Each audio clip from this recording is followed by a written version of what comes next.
বিসমিল্লাহির রহমানির রহিম।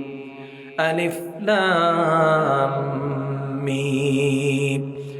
যালিকাল কিতাবু লা রাইবা ফীহ।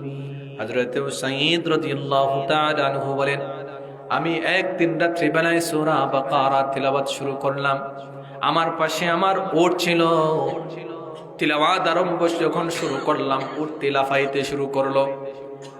আমি আমার তিলাওয়াত বন্ধ করে নিলাম, আবার তিলাওয়াত শুরু করলাম।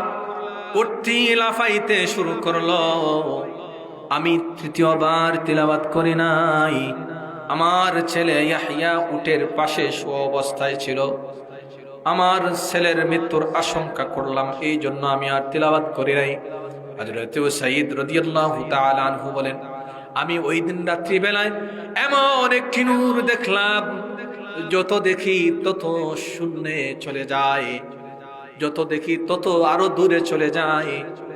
তিনি পরের দিন মদিনায় নবী মুহাম্মদুর রাসূলুল্লাহ সাল্লাল্লাহু আলাইহি ওয়াসাল্লামের দরবারে হাজির হয়ে গেলেন।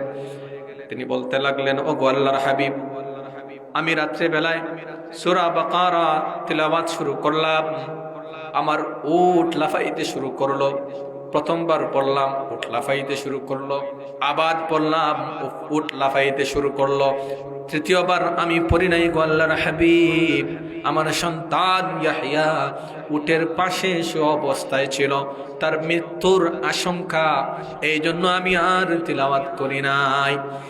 নবীজি মুহাম্মদুর রাসূলুল্লাহ সাল্লাল্লাহু আলাইহি ওয়াসাল্লাম বলেন, ও সাইয়্যিদ, তুমি তিলাওয়াত করতে থাকতা, তুমি তিলাওয়াত যদি বন্ধ না করতা, তুমি কি জানো, তুমি যেই রাত্রিতে সূরা বাকারা তিলাওয়াত শুরু করছিলে, ফেরেশতারা তোমার তিলাওয়াতের শব্দ শুনে জমিনের দিকে আসতে